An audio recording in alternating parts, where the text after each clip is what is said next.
Well, did we get enough of this weekend? I mean, did we get enough? Did we get any of this weekend? I'm just saying, did we get enough of just look like we was gonna have a heart attack this weekend for any game that we may have watched this weekend? I mean, yeah, I think this bag symbolizes every game that we went through this weekend. It symbolizes a whole lot. But I'm here. I'm Damon. I'm with your boy, DK and Tree Podcast. Man, we got a lot to get into this weekend because we had some good games. We had some great games. We had nothing of one of a game, and I'll get to that in a little bit. And then we just had some shockers, especially last night. But then we get a shout out to the sponsors, TU Productions, Team Conceited, Wins Electrical and Plumbing, and DNA Window Tinting. Again, Wins Electrical and Plumbing, DNA Window Tinting, they're in this area. If you want more information about them, I can give you information on them, but I thank you. Now, I got to bring my boy in. He had a little rant himself. DJ, welcome. I didn't want to start off to say this was Funeral Tuesday, but I said I'll save that. But I'll tell you just like this. The bag, breathing in the bag was, the hyperventilating. Yeah, it just, the whole aura of the NFL this weekend. Yeah. Oh, yeah. How you doing, sir? Oh, what am I doing? Oh, ladies and gentlemen, boys and girls, in case you missed Sunday Night Football, and I don't blame you because it wasn't entertaining. Something happened during that game that I would like to be a teacher to the students of the audience that's watching this show and to the Philadelphia Eagles offense. This is how you protect the football. So that way people don't try to take it away from you and punch the ball out, or you're not doing this so that way you just lose it, So throughout the duration of this show, I'm gonna actually do something. If I may so, I'm gonna do something that's never been done since we've done this. I am starting off the show with 3 brown bags in my hand. And they're all going to the Philadelphia Eagles playmakers. And you know who I'm referring to. Your Jalen Hurts, your A.J. Browns, and Devontae Smith. Because of them, we now don't know how to keep the football in our hand. So as a representation of what they are doing in practice right now, I'm just doing it in front of a camera. I'm going to be holding on to a football all show long. So thank you. And hopefully this will teach them to take care of the football and not fumble it. Because if we blink one more time, they lost the football again. So that's what we got going on here. You may proceed. Oh, Butterfingers Bob, huh? You see what Kelsey said? Oh, yeah. You get some of that Butterfingers Bob magic going on up there in Philly? Yeah. Oh, yeah. Listen. I knew this was coming. Hey. I see you, bestie. I knew this was coming when I got the text about the game. So we might as well just start the show off with this and get this out the way right now. Absolutely. Yes, Tree is here. Yeah, so let's just get this smoke out of the way right now. I really don't know what to say. I just thought that game would have been a lot more easier. What I mean by that, a lot more competitive. I thought it would have been back and forth. I thought the Eagles and Cowboys was going to go down to the wires. But, with this whole new, here we go, cadence, I guess, I don't know. Jalen just didn't look himself. I was looking at his eyes. I'm like, is there something wrong? Is he sick? Is it the play calling? It's something going on up there that we just don't see. And I'm just trying to figure it out because you don't get the fair to offer you and then lose 2. You have a convincing lead in the NFC. And now all of a sudden you down 2 games and you lose and you're losing. It's not like it was close. It was like, okay, we're going to shut you down. We're saying that you're a fraud. And we're saying that we're going to beat you. But I just kept looking in his eyes. Every time they panned, I was like, I just don't want to be here. That was just a problem for me. And defense, where was the defense? And I heard it in your rant, and I kept saying, okay, where's the defense? But I got to get on my favorite people, the refs, because they threw a whole bunch of laundry against the Eagles. I'm like, I saw plenty of holding calls. That was against Philly defense, and no one was calling it. I was like, what? Okay, what is going on here? Now, Basti, I see you talking about excuses. Now, listen, I'm not making excuses. I'm just telling you the way I saw the game as seeing fit, because they was throwing a whole bunch of laundry against the Eagles, but not throwing much laundry against, oh, you ain't see shit. Oh, okay. Okay. Yeah, they was throwing, can't use the refs. Oh, absolutely, I'm going to use the refs. I mean, it doesn't excuse the play of the players, but I'm going to use that because, again, that's what it was. So, the bestie, so you see me. Oh, okay. I saw an ass whipping. Okay. Hey, listen, I'm not taking nothing away from the butt kicking. I'm not taking nothing away from it. I'm just saying that the refs played a little a part in that also. It is what it is. Now, did they win? Yes. Hands down. They won. Cowboys won. Hands down. No ifs, no ands, no buts. There's no excuses there. But I'm just saying that there was a whole bunch of laundry going against the Eagles. I am saying that. So. Okay. All right. I appreciate your dearest sympathies, but I hate to be the bearer of bad news. It looks like I'm going to have to be the guy to do it. Ladies and gentlemen, boys and girls, what happened on Sunday night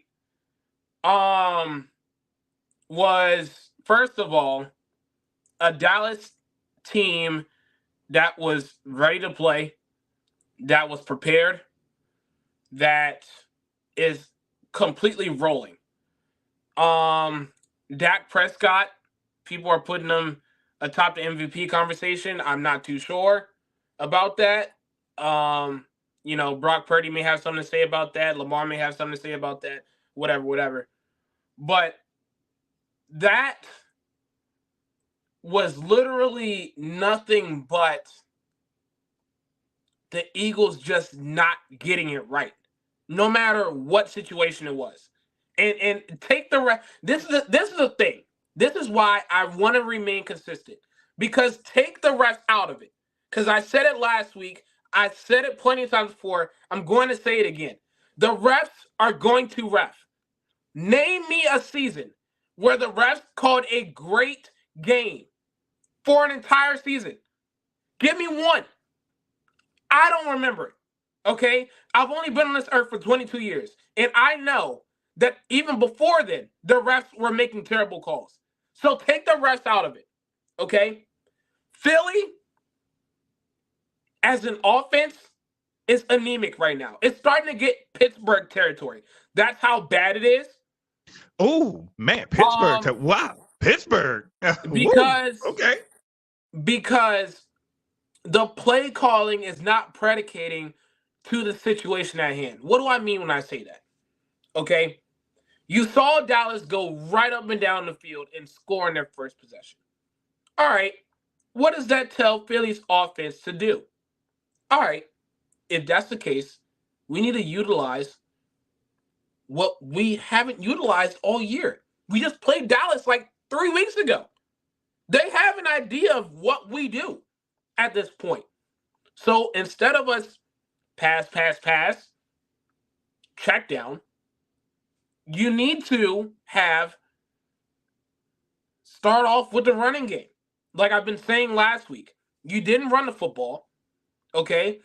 And the way the offense is being called right now is it's getting to a point to where you're basically watching Philly say, I'm putting the game in the hands of Jalen Hurts and A.J. Brown and Devontae Smith. And if they're not making plays, the game's a wrap. Well, I'm sorry, and I hate to be the bearer of bad news, but you have to do this thing called coaching. You have to coach them. You have to scheme them open.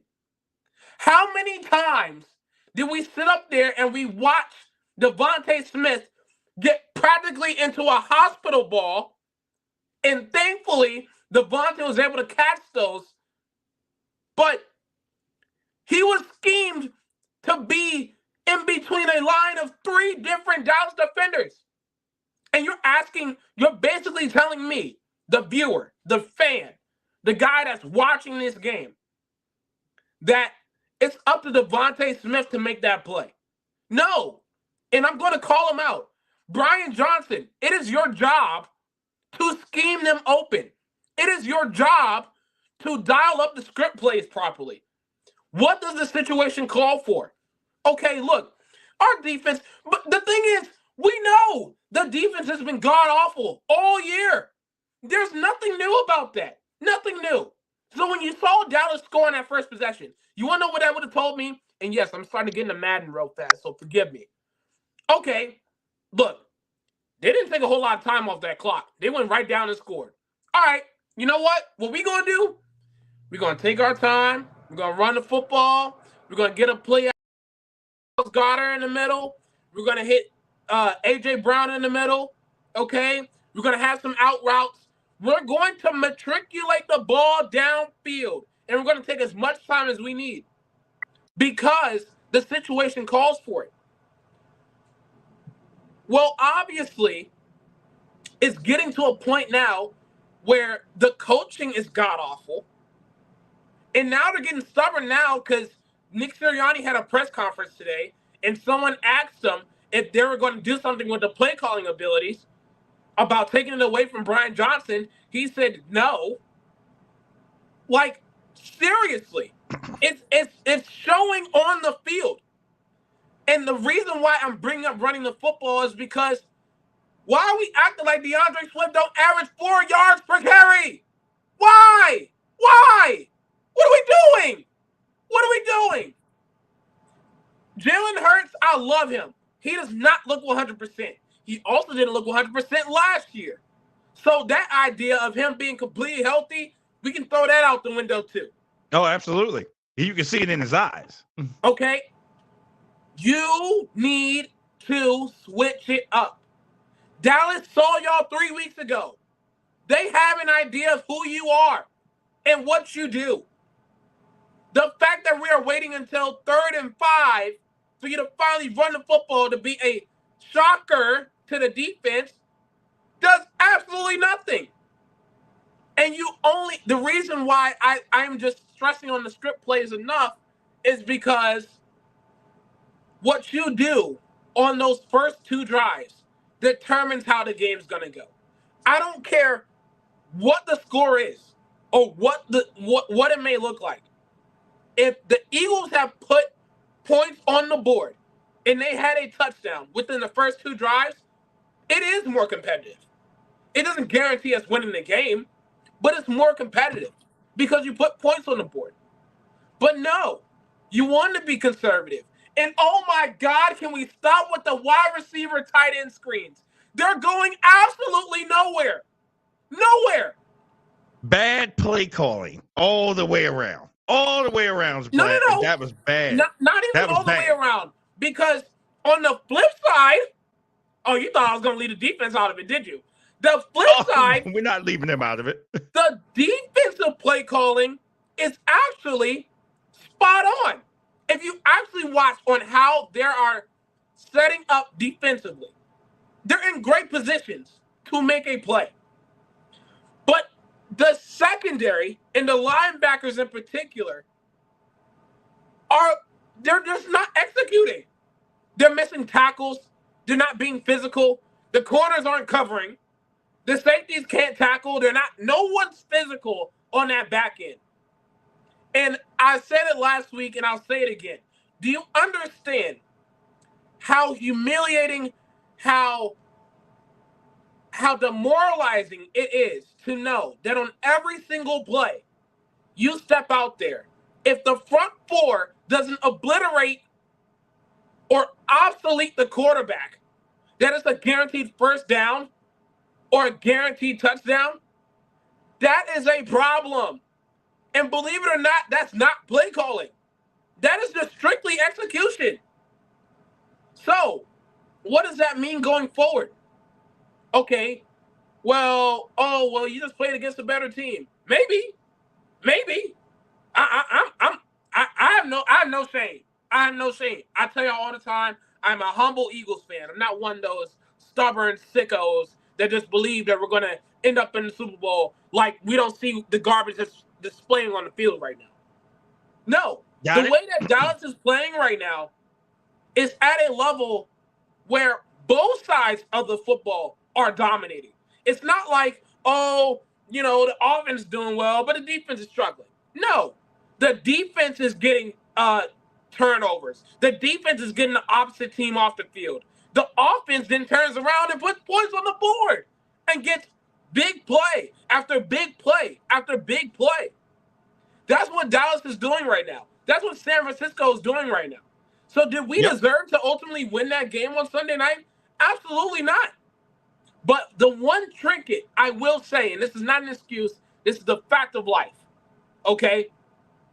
This is now 2 weeks in a row where the team that the Eagles have faced has had extra days of rest. Dallas played last Thursday. They don't play until Sunday night. So now not only do you have extra days, you have an extra couple of hours to your advantage. Okay? San Fran the week before, they played the previous Thursday, didn't play until 4:25. So you could argue that you had extra days. Philly is gassed, is fatigued, is tired. But even still, it is not an excuse for the lack of creativity offensively as a play calling standpoint. It is quite honestly embarrassing. I really don't know how you can say it's fixable because we're this close to the end of the season and we're getting close to playoff time. That's what makes the panic button raise just a little bit higher. But I do think we do get our share of rest when we go against Seattle. So that does help. Although, one may argue we may not do that great against Seattle because the career track record against Seattle in Seattle is not all that great. So I'm not incredibly excited on what happens on Monday night, even though we got flex in that position. It may very well be the DK Metcalf show all over again, just like it was in 2019, I believe it was in the playoffs. Absolutely not. Absolutely not. JB, I see you. I see you. Welcome. Hey, there's a link, my YouTube universe. Both pages, there's a link out there. If you want to come in, you want to say your opinion, tap that link. It'll bring you on in here. You can say what you need to say. Where's the cup? Oh yeah, we gonna need a lot of cups in here, don't we? They have the tea, everything. So, but again, when I just saw the defense wasn't stepping up, and I told you I had a problem when I saw that Buffalo game, and I can go all the way to that one. And Buffalo put up over 500 yards against the defense. I was like, that's not good. They need to fix something. So when they signed. They signed a couple of linebackers, right? And they signed, I think, a cornerback. I said, okay, it might be a little bit good. And I'm like, wait, well, what the hell just happened? Because I don't see any improvement here. Where's the improvement? Where's the improvement? All right, hold on. JB, welcome, sir. after that shellacking that Philadelphia took, I was so worried for your co-host.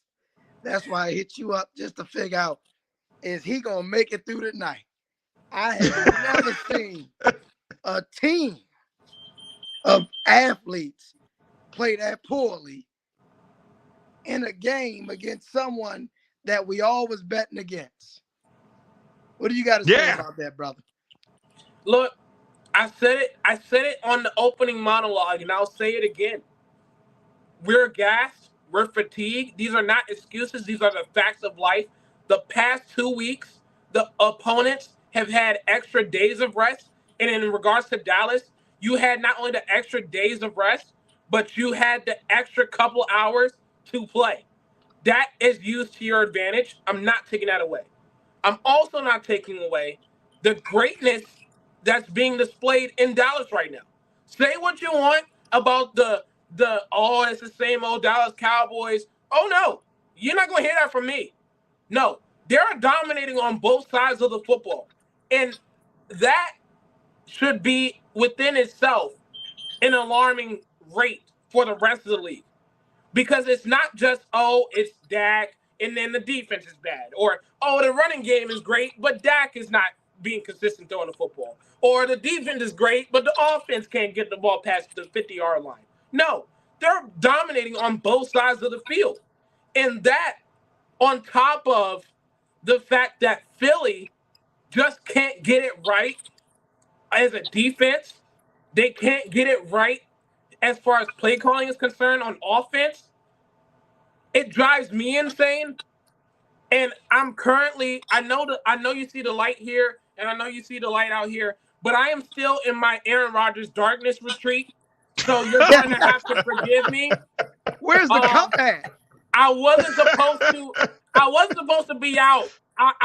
There wasn't supposed to be any light, but I'm still in my darkness retreat, and I wanted to still show up for the sake of the show. So that's my dedication. So for those that want to critique my dedication to the show yep. See, you keep drinking that up. You keep drinking that tea, because I'm going to still relish in this darkness retreat. I'm actually glad you brought up the cup, because the cup has some very strong ayahuasca. So I don't know how long we want to be in this retreat for, but I do know that trouble don't last always. We do get our fair share of rest when we go against Seattle on Monday night. That is encouraging. However, seeing what I have seen the past 2 weeks, and practically all season long, we've just been getting away with it because we've been winning. Okay.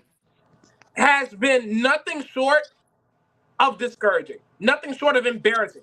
I said it before, I'll say it again. The offense is getting close to Pittsburgh territory on offense. That's how bad the play calling is. That's how bad the production is. And the defense? That's pretty serious. Have you seen Denver Broncos when they lost to Miami, like in week 5, when they gave up 70 points? You saw that defense? Yeah. Just bring that over to Philly, because that's what we got going on right now. There are a bunch of matadors that's just like, hey, come through. Get to the end zone. We ain't going to stop you. Come on. It just seems like the like Vegas odds makers set us up something serious.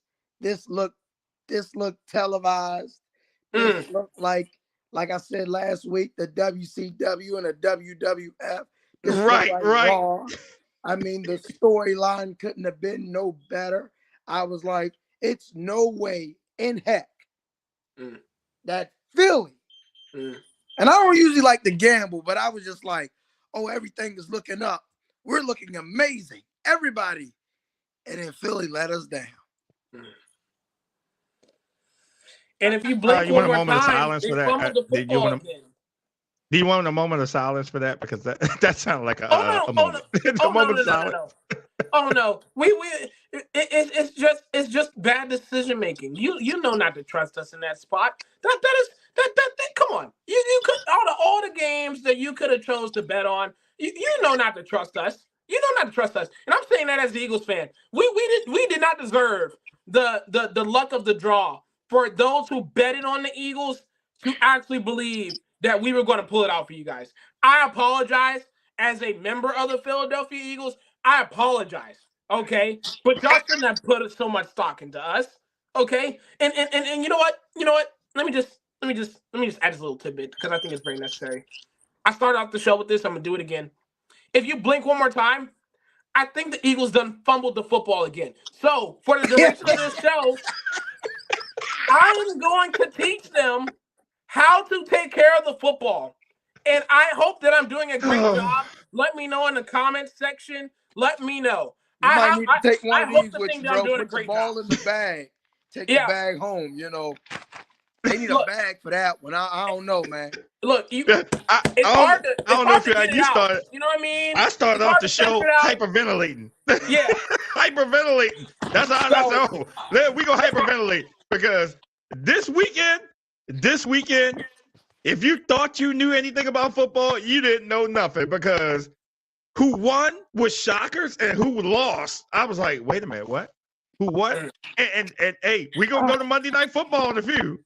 Yes, absolutely. Miami losing to Tennessee. Okay. I just felt like for the Monday night game, and I'm gonna get off after this.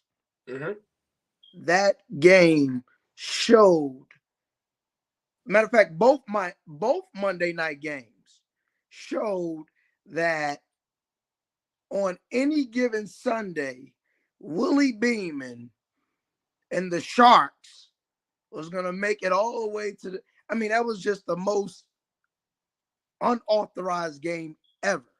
The fastest team in the league wound up winning against a team that technically held their own through hard work and determination.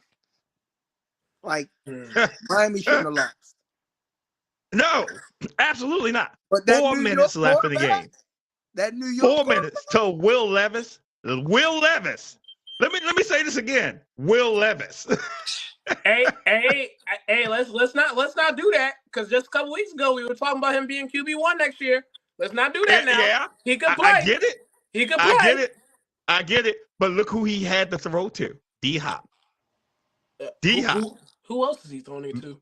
Hey, listen. D-Hop made it easy for him. Oh easy my God. He pretty much said to Jamar Chase, like. I'm open. Throw me the ball. I'm open. Throw me the ball. I'm open.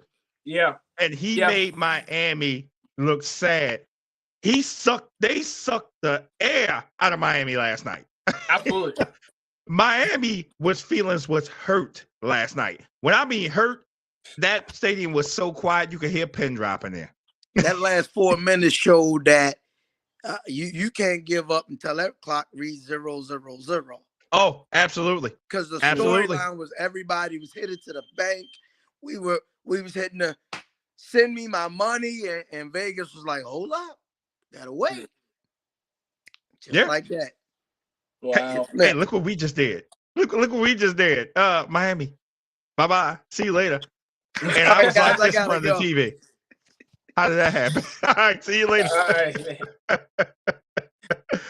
Oh. I was just like, did they just march down the field and score a touchdown? And wait a minute, and not just to score a touchdown, right? Not just to score a touchdown. Right. They got a 2-point conversion. Mm-hmm. A 2-point conversion. Yep. Then get the ball back. Now we can say, oh, Tua slipped on a couple plays, the field. Okay, you're still a professional athlete. But did you notice? And they've been talking about it all day long. Versus when Tyreek was in the game versus when he was not in the game, showed a completely different offense. So you telling me you're basing everything around Tyreek? Appreciate it, JB. Are you telling me that you're basing everything around Tyreek Hill, but if he's not in the game, we don't have a backup plan? No. That's a problem. I mean, Mike McDaniels has a good program down there. Don't get me wrong. He does. Yeah. He just hasn't made it over the hump of beating winning teams. Now you just lost to a team that didn't have a winning record. Well, here's my thing, though. Miami has shown you the past 2 seasons about who they truly are. They are a flashy, fast team that can march up and down the field whenever they feel like it. But when they go against a physical team, regardless of record, they don't match up well. We saw it earlier this year when they played us in Philly. They couldn't match up with us well because we sat up there and we dominated them from a physical standpoint. They wasn't able to hit the quick slants or the run plays that guarantees them 15 yards. They wasn't able to do that against us.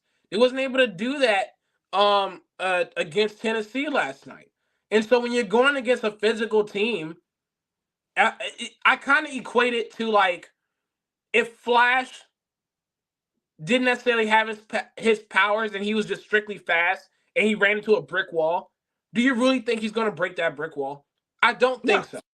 That's the difference between physicality and strength and how fast you are and how much speed plays a factor. Because when you go against that wall, that hey, look, I got this hand right here. You're not going past it. I'm just not going to let you get it. It changes everything. And so when you're going against Tennessee, when you're going against Baltimore, when you're going against San Fran, when you're going against Dallas, when you're going against these teams that are dominant physically, you're not supposed to be getting away with like touchdowns here, touchdowns there. It's not that easy. And I feel like Miami's shown us that the past 2 years. It's nothing new. It just sucks because it's like Tyreek Hill leaves the game. Now all of a sudden, there's no second pitch. There's nothing there for Miami, which you would have thought it was the running game, given how dominant it was earlier this season and as the season progressed. No, like they don't have a second pitch once Tyreek Hill is out, and I get it because Tyreek Hill is such a difference maker. When he's on the field, even with him not getting the ball, the fact that he can create so much space for other guys to be effective, that is a winning play within itself. So I get it. But it's like for McDaniel, it's like I don't think he trusts the running game. I don't think he trusts Tua all the way yet to be like, you know what? Hey, it don't matter who's out there. We're still going to be fine. Which, mind you, they still have Jalen Waddle on the field, too. I was going to bring that up. So still another shifty, speedy receiver. So yeah. So I mean, it's not like you lost all weaponry once Tyreek Hill's off the field. He's a large percentage of it, absolutely. But to say that there's no one else, there's no Devin Achane, there's no Raheem Mostert, there's no Jalen Waddle on your offense. Come on, help me out here. What are we doing? So, it's a Miami thing.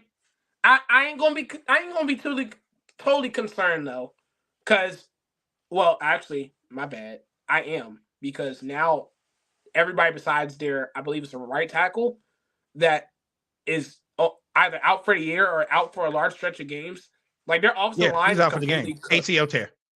ACL tear. He out. Done. Cooked. So their offensive line is destroyed.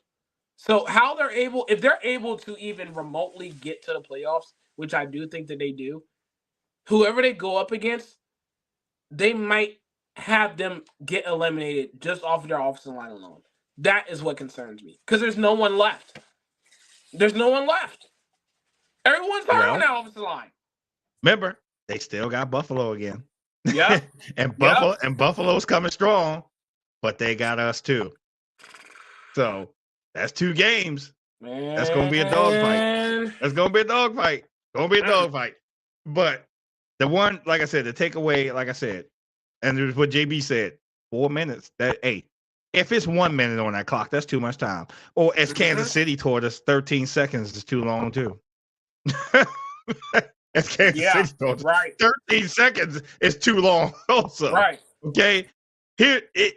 Listen, you need all zeros on that clock. And that brings me to us. Because I definitely got to rep the home team on this. Absolutely. That brings me to us. Now, I understand how some of my friends, they was like, dude, I don't like games like that because I was about to have a heart attack. I was about to have this.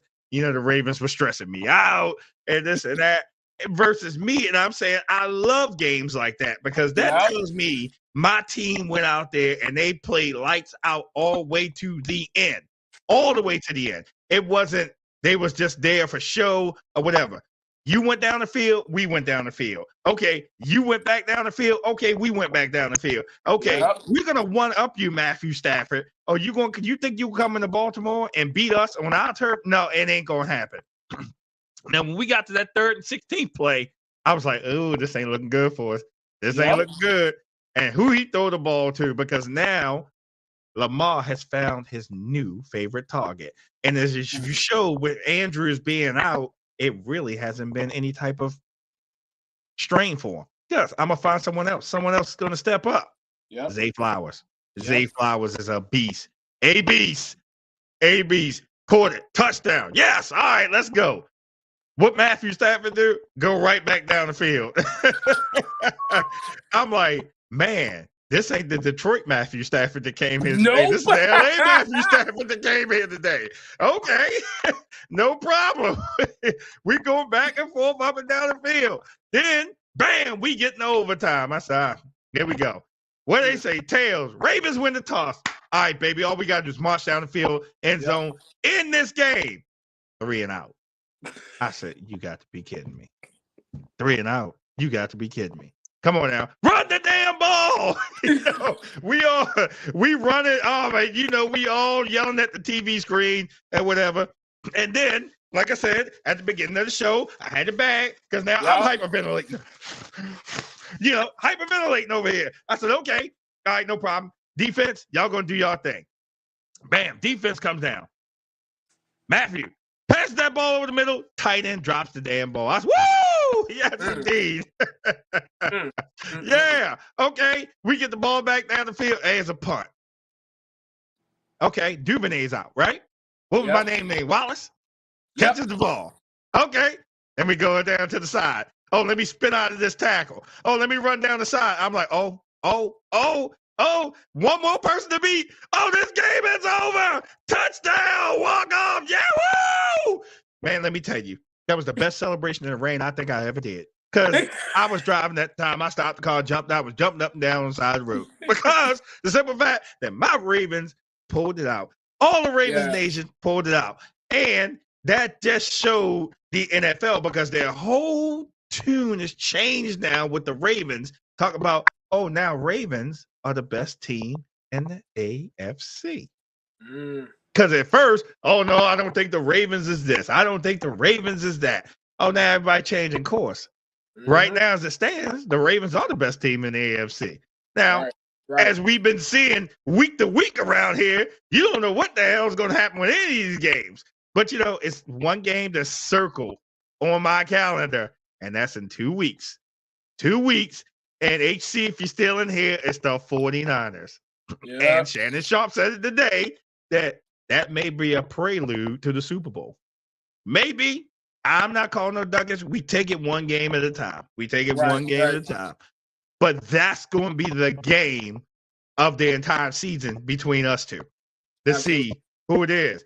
Is Brock Purdy really that good? Is their defense really that good? Because if you've been noticed, Lamar has been making people look stupid. Yeah. And guess who didn't get a sack on him this Sunday?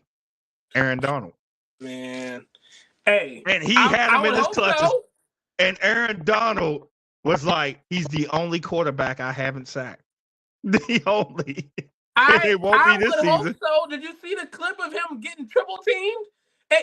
Yes. Can you imagine, as a fan, watching Aaron Donald sack Lamar Jackson while getting triple teamed? Yeah. Like, how would you handle that? I know you wouldn't handle that the same. I know you wouldn't handle it at all. Because I'm like, this is one man. Y'all know this one man come through this brick wall? But, hey, remember the brick wall analogy we just had? One man just came to a brick wall and sacked our quarterback. And Aaron Donald had him in his hands. And you could see the disappointment in his face. Like, I didn't get him. Man, Lamar make these people just look stupid. Just you're like, oh, no, you go that way. I'm going this way. Okay. No, ball's gone, sir. It's a backbreaker. It's to play against Lamar. Now I see why some of these coaches have headaches trying to game for him. Because remember, at first it was like, oh, we'll stack the box. That's all he's going to do is run. Now he's standing back there passing. D, what's happening, sir? Yeah, he's standing back there passing. And if he don't find him, okay, I'll just run it. It breaks your back, especially if you got everybody locked up. You can't game for him. And he's the game changer in every game we done been in. Every game we done been in. He done broke someone's back. And like I said, if that would have been a game that stressed you out, that's the game that stressed you out because that one went up and down the field. Regardless of what either defense did, the offenses were going up and down the field on each other. It's like, no, if you can do, I can do better. No, you can't. Yes, I can. No, you can't. Yes, I can. Yeah. Whole commercial. And It's just so happened the Ravens won that one. And that, woo, yeah. I can understand my Ravens nation when they like, man, that game stressed me out. I get it. But guess what? We get to sip a little bit of tea and Kool-Aid because now we got to go down to Jacksonville on Sunday night. So we got to do it again. Yes, it was close, D. Very, very close. Man. And you Your know, thoughts? Lamar right now, when you watch him, everybody thought that because he's been dealing with nagging injuries the past couple years that he was going to slow down. When you Did you watch say him money play, injuries? Money injuries? Money? Oh, hey, you said that, not me. Okay? And he Money still ended up injuries, getting the okay. bag anyways. Lamar, everybody was talking about, okay, these injuries they're gonna add up. Lamar's gonna get slower. Is it just me? Or does Lamar seem faster this year than he did when he won MVP in 2019? He seems just as fast. Every time I see him escape the pocket, I'm like, whoever is right next to him is not going to bring him down. They're not. He's just that fast. He's not one of those, no. He's one of those, look, man, I'm gonna just get past you. You let me know how you want to fall, but just know that you're not bringing me down. So you just let me know how you want to transpire. You wanna act like you diving over me, trying to get after me? Do you want to try to slide and try to get after my knee? Like, how you want to do this? Because either way, you're not bringing me down. Because either A, I'm going to just run right past you, or B, I'm a baby hurdle you. Like you're gonna find yourself being underneath me, and I'm just gonna, who's that? Like, that's just what Lamar is doing right now. And what is also untapped is his ability to use that as a weapon of his own. Because every option, every play action is not the same. When Lamar takes that ball back out of that option or out of that play action play, it is not a guaranteed read option. It's not a guaranteed RPO. Oh no. He gets that ball and you still need to figure out what the play is going to be. Because there's motion over here. Beckham's moving on this side. Zay Flowers moving to the other side. When the running backs going here. When the running backs going there. And then when the play actually develops, someone's open in the middle. Someone's open on the side. Or someone's open deep on the left. Like Odell was. Like, there is likely was. Like, there is no way you can tell me that you can game plan for that properly. Because there's no way that you can scheme yourself up anything better than that. I actually think the way the Rams played defense against Lamar was a pretty solid job. Even though they gave up the points, they did the very best they could. And it did not matter. So, at this point, if you're going against Baltimore, what do? Do you sit up there and say, hey, we're going to let Lamar beat us with his arm? Okay, he already has. Okay, Lamar's going to beat you. We're going to have Lamar beat us with his legs. He already has. We're going to let the running game be, we're going to let that dictate the case. Lamar's not going to get not going to get a whole lot of carries. Okay, we're just going to give it to Keaton Mitchell. We're going to give it to Gus Edwards. Like, they already done that. Like, okay, you know what? We're going to take Odell out of the picture. So, we're gonna hit it to we're gonna make sure that Odell doesn't get involved. Oh, you know what? Yep. Never mind. We're just hitting Zay Flowers. That's fine. Oh, you gonna take Zay Flowers out the way? I see you. We're gonna take Zay Flowers out the way? That's cool. Fine. We'll just find Isaiah Likely. Like, they have an answer for everything. And no play is the same. So shout out to Todd Monken and what he's doing play calling wise, because that is the difference between great and being the best. I think what he's doing as a play caller, scheming these guys open and making sure that every play leaves you in suspense, is fantastic. I haven't seen anything like that since, not since, but at the rate of Kyle Shanahan in San Fran, maybe. Like like who do you check? Who do you take away? They all could dominate you at any given time. That's just how well they're playing right now. And it doesn't seem to matter what your best defense is, what your best package is. It doesn't matter. They have an answer for everything. The Ravens has just said, okay, you got one, we got one better. Especially when they start pulling people and the line goes one way and everybody else goes another way. I said, what the hell's going on here? Yeah. I've never seen anything like it. I'm like, this is the best. And I've said this since Baltimore's been here. This is the best offense we have had in Baltimore's history ever. Now, if you want to go and say, okay, when Flacco was here, when he went through the playoffs, you know, he went, 11 touchdowns, no interceptions, or whatever. Okay, I mean, you get props due. Right. That's fine. Right. But when you want to go from a play calling standpoint, I'm talking about through the season and running, this is the best offense we have ever had, with a quarterback. I mean, you want to talk about some quarterbacks that we had in the past? You want to talk about some quarterbacks we had in the past? Trent Dilfer, everybody? Kyle Boller? Yeah. Ever that we have ever had, right? And, you know, Baltimore just didn't want to seem to, at first, get with the times, get with the elevation. Now they're saying, okay, we understand we always been run first, but we need to start pushing this ball down the field. We need to get better because the game is getting faster and it's evolving. And you got these kids coming out of college and they're hungry. So what you think they want to do? Make a statement, right?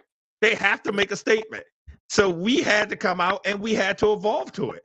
And now, like I said, this is proven a true test with Andrews being out because what Lamar said, man, that's my guy. That's my guy. You know, me and him came together. That's my guy. And now Lamar had some hands in that. He said, oh, Zay Flowers, get him. Zay Flowers, get him. And what did Baltimore do? They got him. They was listening to him because Lamar keeps up with the South Florida athletes. Yeah. He keeps up with them. Hey, get this guy. Get this guy. Okay, we're going to give you these weapons. Okay, we're going to give you this. And since Todd Monken and Greg who? Oh, yeah, that guy's out of here. Yeah, let's get that. Got him out of here. Right. Todd Monken came in here and said, Lamar, okay, I'm going to give you the play, but I'm going to give you the keys.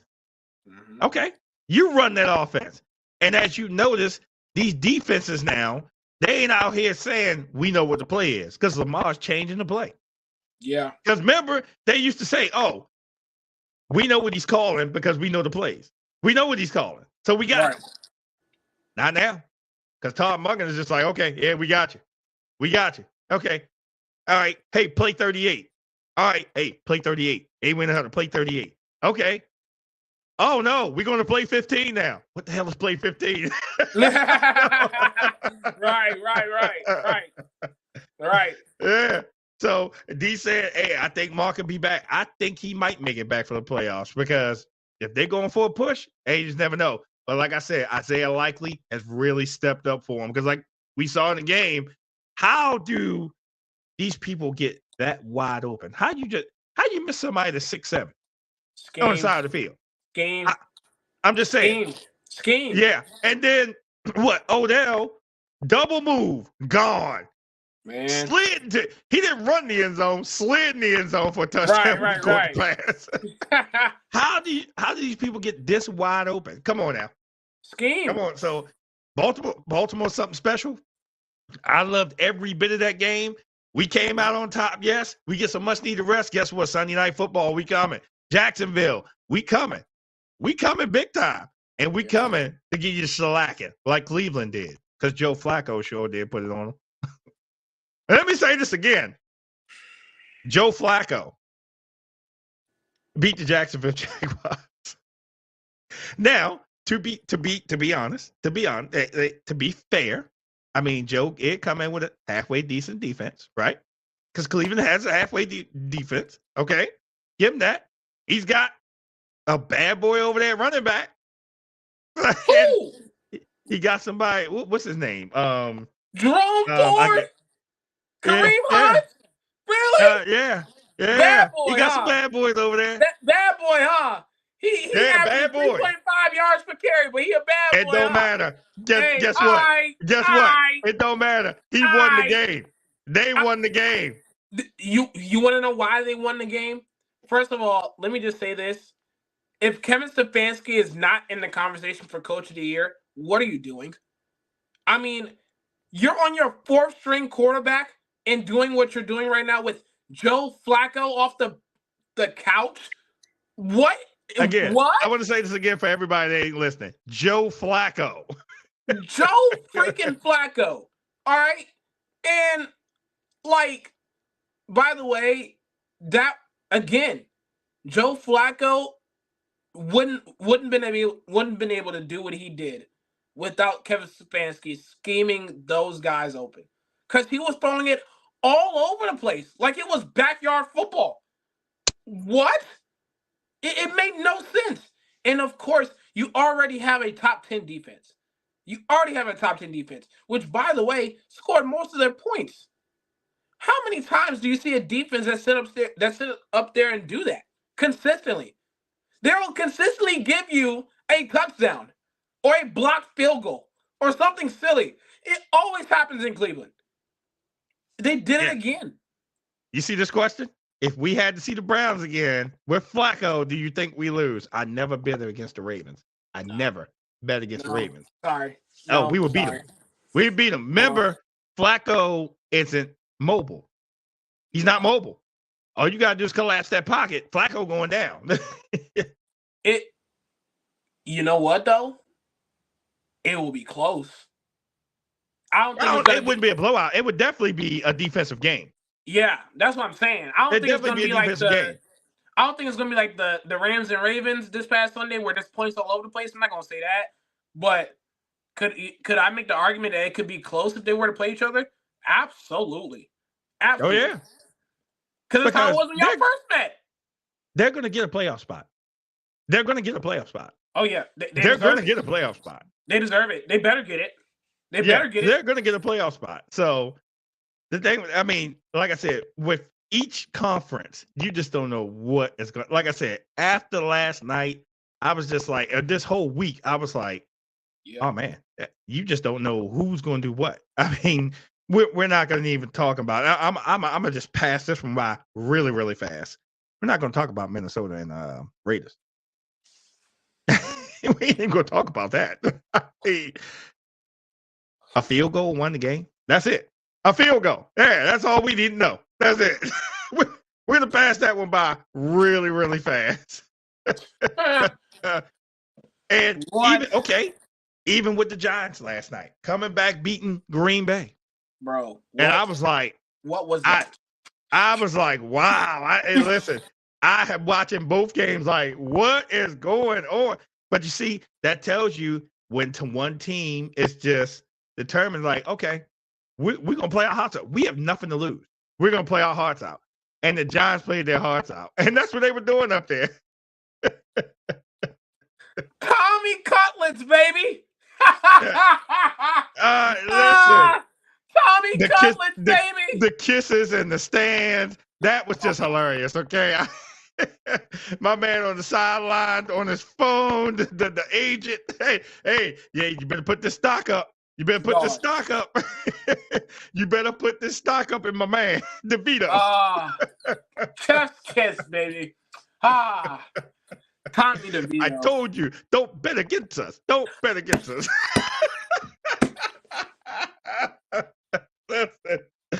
Listen. Who would have gave the odds of New York winning that game? No. Not at all. Not at all. The shockers that was going on over here. Yep. But, I tell you who I haven't seen in here at all. At all. And, and they always just don't show up for some reason. Where my Pittsburgh fans at? Oh yeah, that's what I thought. Crickets in here. No, you don't lose but one game. Then you go to Thursday night football and lose another game. Another. Hey, what you put in the hood on? And my thing with this is I said this, and people they see my post and all that. Yeah, crickets. Yeah, because that's what they are, a bunch of crickets right now. Where you at, Pittsburgh? What's going on up there in Pittsburgh? Y'all losing to Uncle Bill and what? Listen, but here's the part that just pains me. They still in a playoff spot. What in the world? You lose 2 games, but you still in a playoff spot? They are. Oh my God. They still in a playoff spot. Oh.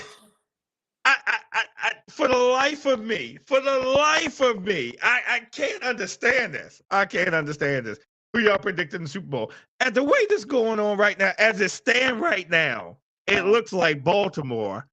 And if we're going to say the strongest team in the NFC, they'll say, I'm going to give it the toss-up to Frisco or Dallas, the strongest teams in the NFC, as it stands. Because, next week, it could change, and they be like, nope, this team going, nope, that team going. You know something? This is what I've been found out with these predictions I've been doing every week. I don't know nothing. I don't know anything because I'm looking at, okay, this is a strong team, this is this and that. But then you got these teams, and I don't know if you even want to call them trap games anymore. It's like, nope, you're just not going to come down here and just going to have your way with us. We're going to beat you. Plain and simple. Chicago. Plain and simple. Chicago. Thank you. Beating Detroit? What? Bro, what the hell happened? What the hell happening? What is going on in Detroit right now? What is going on? Can someone answer me that? Detroit let me down on Thanksgiving.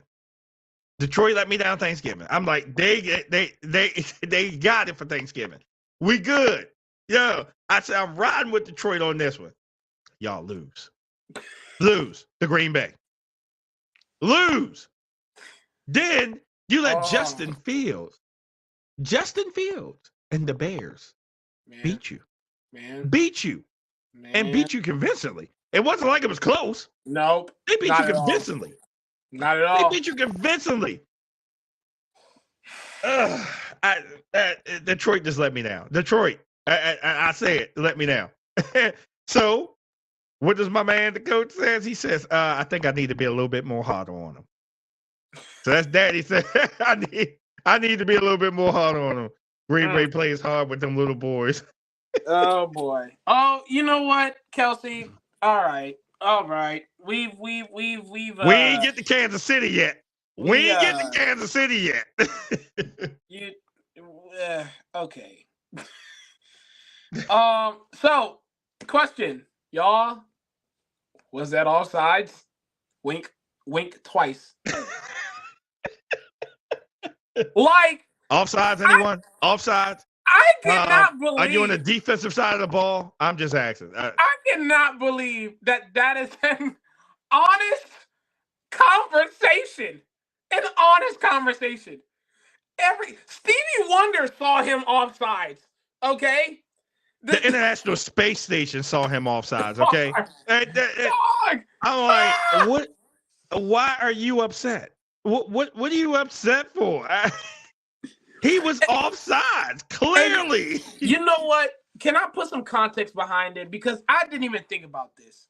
So I was watching the Rich Eisen show, right? And he was talking about the game. And he mentioned something that I totally did not think about. He said, so how does it feel, Kansas City?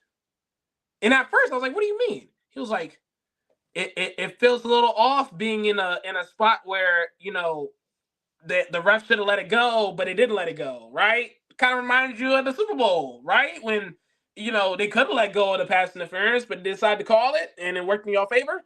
Well, they could have let go of that offsides, but, it was offsides, so they called it, and they cost you the game. And when he said that, it was like, so it don't feel good on the other side of the spectrum, does it? Wait a minute, Rich Eisen was throwing some shade. Wait a minute now. But his point was number one. We're having a conversation about something that was blatant. At least in the Super Bowl, it was like, dog, literally, everybody's been holding all game long. Everybody. Absolutely. But they decided to call it at that moment in the game. Like, that's what the conversation was. This game, everybody knew he was offsides. Everybody knew he was offsides. And there's still supposed to be some sort of debate as if, like, that wasn't the case.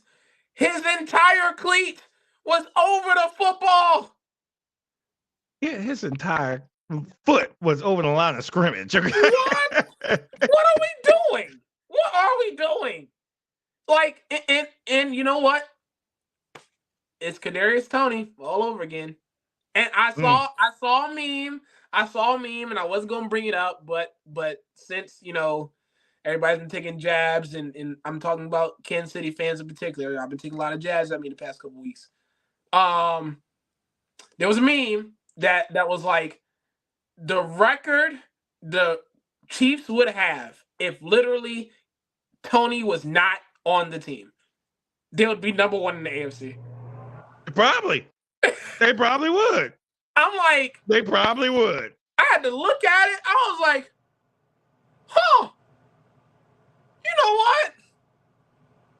They might be on to something. Toney has been a part of 3 separate games where they could have easily won, but because of him alone, costed them. What in the world?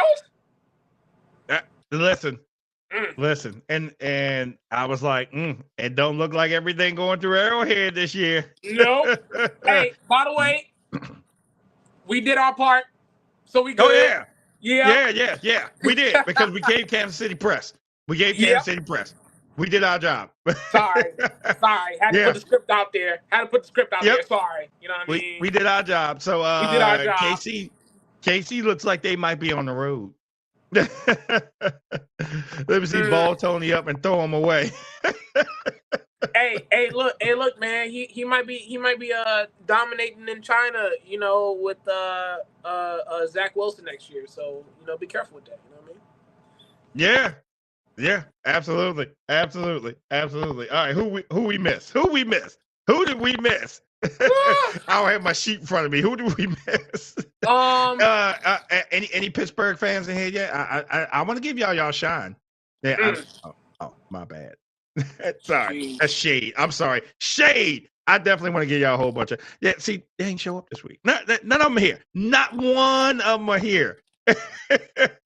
Not one. And usually they're in the comments. I see when they pop in. Nothing. Not one. And a lot of them was like, this is just embarrassing. I don't want to, and I'm not even calling anybody out this week. But all of Pittsburgh, if you're listening to me, y'all better get it together up there. Y'all better get it. And y'all got a Saturday game against the Colts. Can I stay in the vision for this one? No, come on. How about Jake freaking Browning and the Cincinnati Bengals? What in the hell is going on in Ohio right now? Because everybody's winning up there. Jake Brown tore them Colts apart like it was Joe Burrow out there, and it wasn't particularly close. No. What? 34-14? Yeah. Oh, Lord mercy. Could they make it? Hey. They could. I'm telling you right now, if the Bengals, despite their conference record, which is not great, and despite their division record, which is not great, if they find a way to squeak into the playoffs, I don't care how it goes off in the playoff game. It's already a success for me. Because they're not supposed to do a single thing with Joe Burrow being out. Not a single thing. Oh, no, absolutely not. And they definitely ain't supposed to be scoring 34 points on a team. What? No. Shout out Jake Browning. Jesus Christ. As we saw, it's like they're coming in and people are like, look, I'm taking my opportunity. I'm taking my moment. I'm showing my worth. Because, hey, if I don't get to stay here, at least someone saw this performance and I'm going to go someplace else. Yep. I'm going to go someplace else. So, listen, Cincy, hey, congrats. I mean, woo. I'm glad we ain't got to play him no more. Man. Yeah, I'm glad we ain't got to play him no more. But, hey, you just never know. Just never know. Because when it comes down to once the playoff starts, man, teams play differently. Much more aggressive. You know, hey, look, we fighting for spots here. Yep. We try and get that something that some teams and some people have never had, a Super Bowl. And we still got 5 teams that never won a Super Bowl? 5, something like that? Yeah. 5, yep. Yeah. Has never won a Super Bowl. So that's their goal, getting to the Super Bowl. Who else did I miss? Like I said, I missed my my clipboard. hey, I just want to say rest in peace to the Los Angeles Chargers and Brandon Staley, because after the news that Justin Herbert is out for the year with his broken finger on his throwing hand, just rest in peace. Brandon Staley should have been fired at the beginning of the year, but they decided to, I guess, see how bad it can get. So there's that. And now Justin Herbert's out for the year. So congratulations. But not congratulations, because now, believe it or not, the Denver Broncos are 1 game back from the Kansas City Chiefs. What is going on? I am lost for words. The I'm going to say it again. Maybe if I say it slowly, I'll believe it more. The Denver Broncos are a game behind the Kansas City Chiefs in the AFC West. No, I still can't believe it. I got nothing. I got nothing. I got nothing. Yeah, I got nothing. Because remember, this was the same team that Miami put 70 points up on. The same team. All of a sudden, they have completely turned it around. Turned it around. And now they just marching back and could possibly get a playoff spot. Man, I don't even know what to say. That's coaching. That's coaching right there. Sean Payton, bro, man, hey. I had to give it to him. Hey, Pandai. I gotta give it to her. All right, listen. I'm just lost for words that Denver is marching back like this. Marching back. And remember, now I'm gonna get on the Cowboys here just for a second, because I don't want them to take Buffalo lightly. They better not take Buffalo lightly. Not this Buffalo lightly. Not this Buffalo And they gotta go to Buffalo. And here's the thing. I don't know what the weather's gonna be, but if it's cold up there in any way, Dallas gonna have a rough time. Remember, these teams that play in these domes, and you gotta go to that extreme cold weather. You play differently. Hey, let me just take the weather out of it. Can we just acknowledge that Josh Allen is playing out of his mind all over again? But wait, before you even start that, what did he do in the game against Kansas City? He threw an interception. He did. But he won the game. And I said, game over. He gonna lose. He threw an interception. But they end up winning.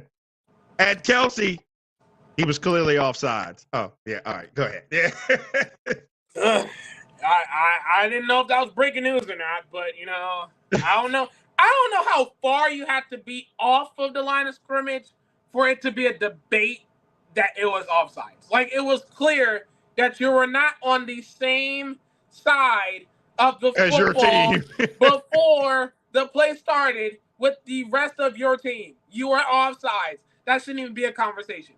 But Josh Allen right now is playing like out of his mind, and it literally makes no sense. And I gotta say, like, this is this all they needed? They needed to get rid of their offensive coordinator, because now all of a sudden they're playing like it's 2021 all over again. I don't know. The Matt Canada effect. We're gonna call it the Matt Canada effect. I guess.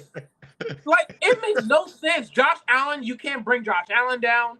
He's starting to get more and more accurate as these games coming along. The defense is playing well. Like, the running game is starting to be a thing. James Cook is starting to get that rock a little bit more, starting to get some first downs over there in Buffalo. So, look, let me tell y'all something. Y'all keep acting like Buffalo ain't a thing. Y'all keep playing that game if y'all want to. Josh Allen going. Listen. It's going to be a good game. It's going to be a good game. I'm looking forward to it. Listen, we got Thursday night football, 3 Saturday games, then the Sunday games. Man, this is just going to be. I am waiting for this. And like I said, I am looking forward to it. So again, Absolutely. hey, bring all the smoke, bring your teams, bring everything, because we are getting to playoff football. We are 4 weeks away. 4 weeks for playoff football. And man, like I said, with these predictions, I just don't know what I'm talking about anymore. I'm picking, then the other team's winning. I'm like, wait, what's going on here? I don't know who to pick anymore now, but I'll figure it out. You might start having a little Drake's jinx. You ever thought about that? Maybe I probably am. You're putting the team out there that's guaranteed to win, and because it's you, you mess around and cause the other direction to transpire. Yeah, Miami. Oh, my bad. That's all right. Detroit. Yeah, Detroit. Yeah, right. Yeah. And I didn't bet none of the Steelers game. I don't have no faith for them anymore. And again, I can't understand how you lose 2 games and you're still in the playoffs. 2 games back to back, you're still in the playoffs. Hey, not just y'all losing 2 games. Y'all lost 2 games to 2 teams that were 2-10. Now that. Yeah. And none of them are in here to take any of this. That's okay. Guess what? It's about to be out in the stratosphere. Out in the stratosphere. I'm sending it out to everybody, okay? Absolutely. As you should. Why are you shaking your head? There's no reason to shake your head. This is the Shady McGrady show. Shady McGrady show. The Shady McGrady show. We gonna throw some shade up in here. I'm gonna throw plenty of shade. Okay, win, lose, or draw, I'm gonna still throw some shades. Okay. Now, like I said, the Ravens may have stressed us out. Okay, us out this weekend. They probably did a lot. But the Ravens pulled it out. But I even wouldn't have been mad at the loss because of the simple fact they didn't lay down for them. No. They did not lay down for L.A. And listen, L.A. had to travel cross country. You can give them that factor. Oh, they might have been tired, but you couldn't tell they were tired the way they were playing. Nope. So, and Matthew Stafford, not looking like the Detroit Matthew Stafford. He was looking like the L.A. Matthew Stafford. You got to get props for props is due. Yes. LA came in here with a game plan. They gave the best plan possible. We just end up winning. That's all it was. That's all it was. And for everybody's team that won, congratulations. Your team didn't win. Get it together. That's what I say. And on that note, ding, ding, ding, ding, ding, ding, ding, ding, ding, ding, we're going to give out some brown bags. We're going to give out some brown bags. And I'm going to start with the first one. Raiders and Vikings. Who paid money to see that goddamn game, okay? All right. If anyone paid money, get your damn refund back. I'm talking about all the fans that went there, anybody that traveled, get your airlines ticket back. Anyone, that game should have never been televised on TV whatsoever. That should have just been a dark game, blacked out. They had blackout dates for flights. They should have had blackout dates for that game because that didn't make any sense that only 3 points were scored and Minnesota ended up winning the game with the Vikings. Nobody wanted to see that. No one wants to see that at all. Now, for all you Vikings fans, we won and this, that, and all that, you get brown bags too for even agreeing with that game that was even being played. So that is my tangent and my first set of brown bags. So, oh my goodness, this is great. This is off to a great start already. Well, I've already made this very, very clear when I started off the show. I did something that has never been done on the history of the DK and Trudy podcast, but I'm gonna do it on the flip side of things as we're winding to a close pretty soon. My first brown bag actually goes to 3 separate people. And I know I have 3 different brown bags, so I'll make sure I clump them up together on purpose. A.J. Brown, Jalen Hurts, Devontae Smith. Y'all get a brown bag for not doing what I am doing right now, which is holding on to the football. The football. Keeping the ball in your hands so that way the other team doesn't pick it up. Brown bags for the Butterfingers that transpired in Dallas, Texas between not just anybody, but your top playmakers. So I hope that throughout the duration of this show that y'all have a great lesson learned on how to take care of the football. I like to think, Mr. Davis, I did a pretty great job on how to take care of the football. I haven't had it fumbled. I've held it in my grasp. You know, I think I've done a pretty great job. So I hope that this lesson has been made very clear to Philly that, you know, it is not illegal to take care of the football. Good things happen when you take care of the football and you don't fumble it. Good things actually do happen. So, brown bags for the three of y'all. Because, my God, if y'all don't fumble the football, it might be a different story. Next. Yeah. I got this one. I love this one. This brown bag. You're going to love this one. Because, again, you know, when you start having meltdowns on TV, remember, you're supposed to be a professional. And you're having meltdowns on TV. I mean, you're making $500 million in a contract. Patrick Mahomes, you definitely getting a brown bag for that meltdown on the sideline trying to go after the referee. Because, again, but just because you look like a spoiled kid that was on the sideline and he didn't get his way. That's what he looked like on the sideline, slamming his helmet down, people holding him back. Yes, my homeboy, you get the brown bag because, again, that would. And if I was a ref, I would have threw an unsportsmanlike conduct flag on you. Oh, whoa! You want to break the internet? That's what you want to do. Absolutely. Unsportsmanlike conduct. But and then he wants to get up there and do damage control in his press conference. Well, I don't want to say it was a game, but a game in this magnitude and this and that. Oh, I love this comment coming in. He's human. Yes, he is. He's human. Yep. And Buffalo just had your kryptonite. So get over it. Buffalo beat you in your house. Whose fault is it? Your fault.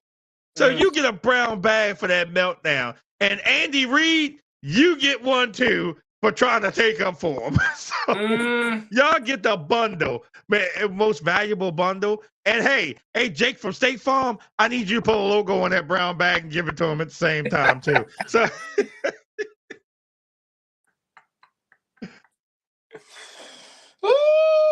yes, sir. That's good. I'm sorry.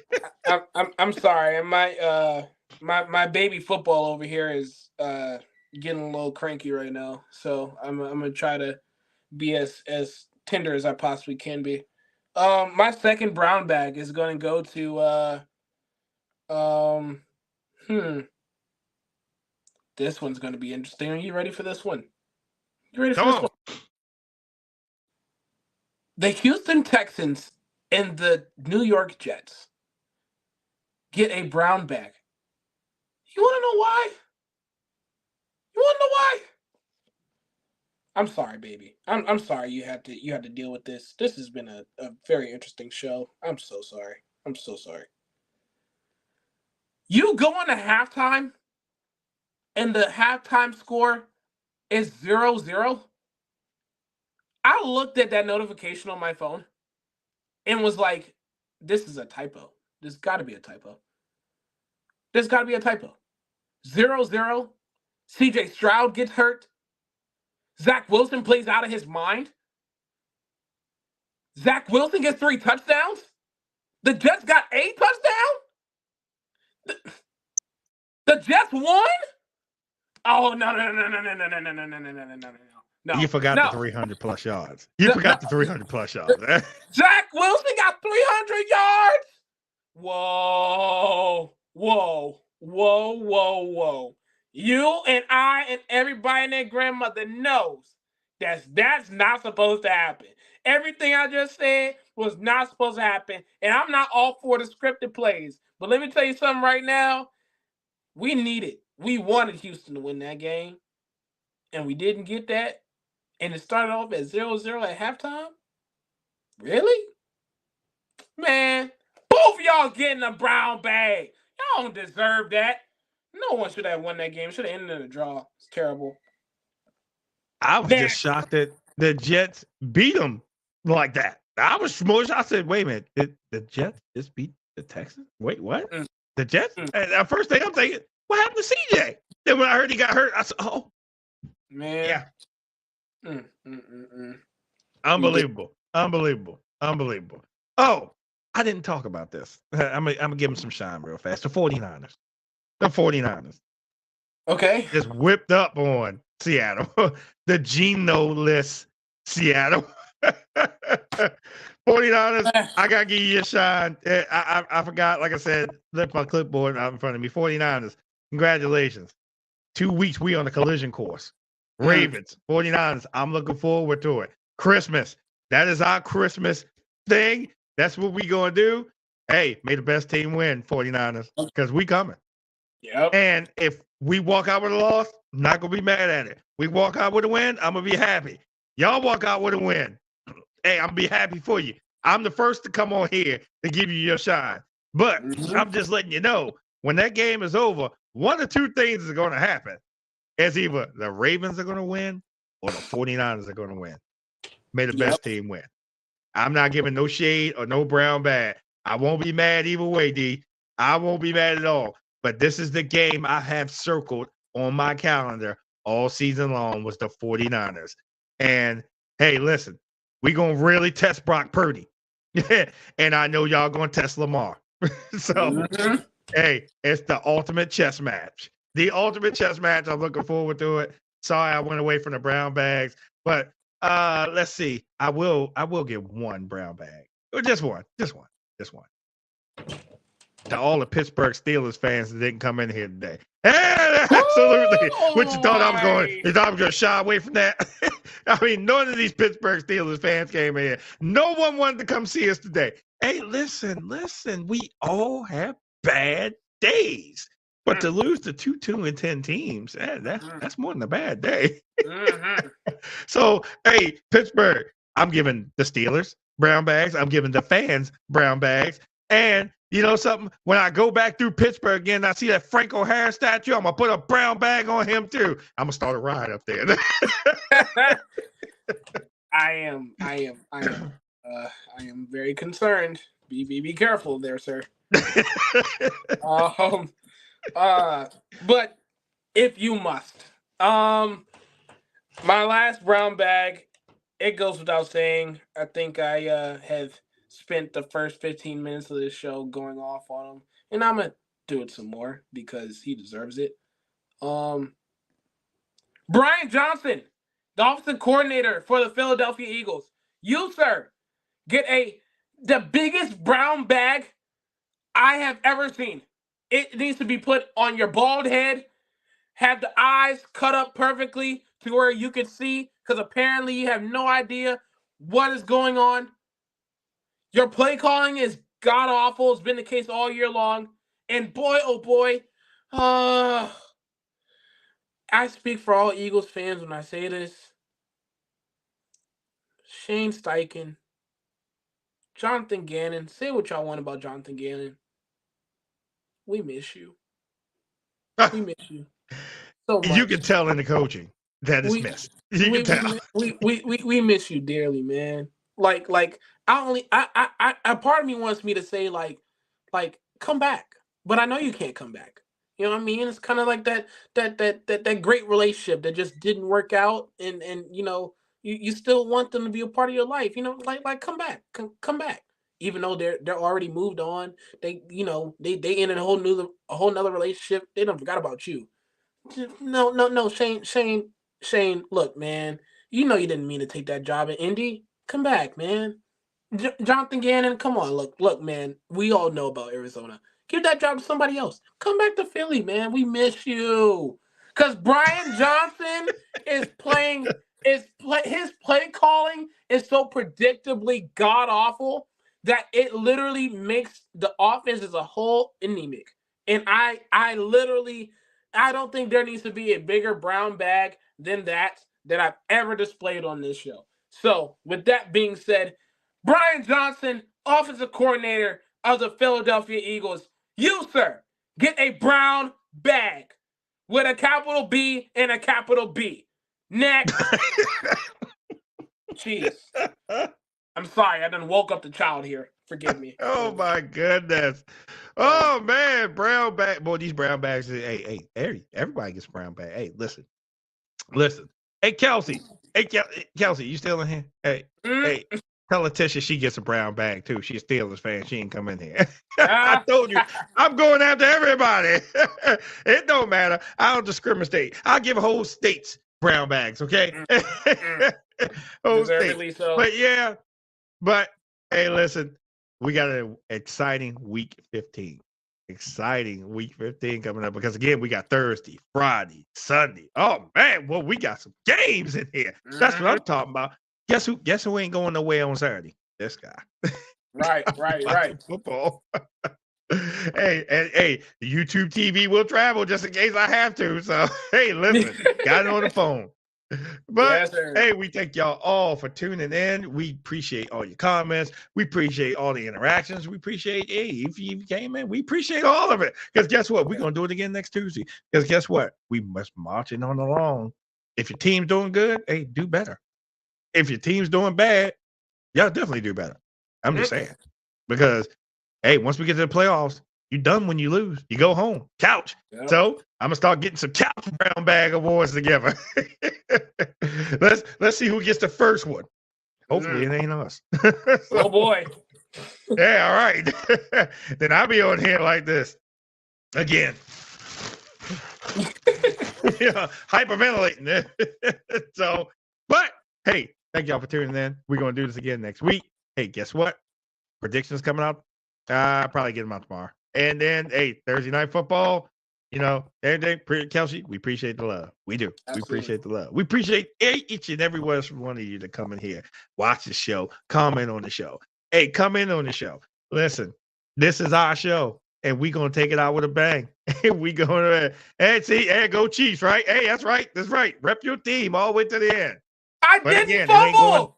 I didn't fumble. I finished the show and I didn't fumble the football. Yeah.